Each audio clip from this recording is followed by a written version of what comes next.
ساتواں نقصان یہ ہے کہ اللہ نے فرمایا اس دنیا کا سب سے بڑا جھوٹ گڑنے والا، سب سے بڑا گمراہ آدمی اگر کوئی ہے تو وہ مشرک ہے۔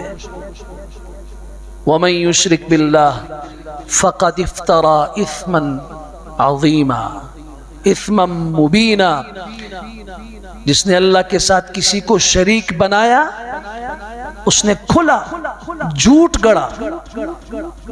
فَقَدْ ضَلَّ ضَلَالًا بَعِيدًا، دور کی گمراہی کے اندر جا کے گرا۔ آٹھواں نقصان یہ ہے کہ مشرک جب شرک کرتا ہے یہ اپنے لیے دعاؤں کے دروازے بند کر دیتا ہے۔ اس کے لیے حرم میں دعا ہو رہی ہو، مسجد نبوی میں دعا ہو رہی ہو، بیت المقدس میں دعا ہو رہی ہو، اور جب امت کے لیے اور مسلمانوں کے لیے جہاں جہاں دعائیں ہو رہی ہوتی ہیں، میرے اللہ کا فیصلہ یہ ہے سب کے حق میں وہ دعائیں قبول کرتا ہوں، سب کے حق میں دعائیں قبول کرتا ہوں۔ بڑے سے بڑا مجرم ہو اس کے حق میں بھی دعا قبول کرتا ہوں کہ وہ مومن ہے، مشرک تو نہیں ہے نا۔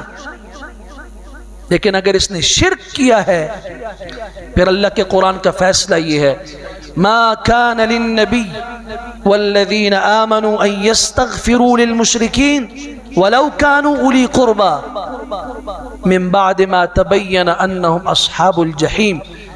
نہ نبی کے لیے اجازت ہے نہ ایمان والوں کے لیے اجازت ہے کہ وہ اپنے قریبی رشتہ دار ہوتے ہوئے بھی کسی مشرک کے لیے دعائے مغفرت کریں۔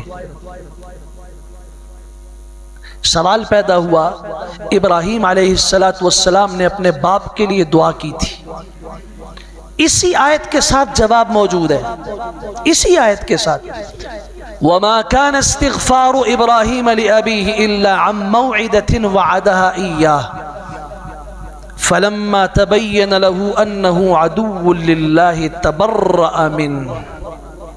کتنا واضح اعلان ہے، باپ سے یہ کہا تھا میں اللہ سے دعا مانگوں گا آپ کے لیے، استغفر لک ربی، جب گھر سے نکل رہے تھے تو باپ سے وعدہ کیا تھا میں اپنے رب سے آپ کے لیے بخشش کی دعا مانگوں گا۔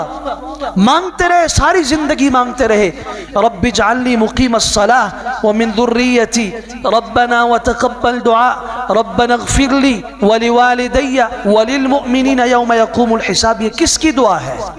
ابراہیم علیہ السلام کی دعا ہے، ساری زندگی دعا کی، لیکن جب باپ کا انتقال اس شرک اور کفر پر ہو گیا، قرآن کہتا ہے فَلَمَّا تَبَيَّنَ لَهُ، جب حضرت کو پتہ چلا انہو عدو للہ کہ وہ اللہ کے دشمن ہو کے مرے ہیں، تبرأ من، اس کے بعد اس سے برات کر لی، بری ہو گئے، پھر دعا نہیں کی ہے۔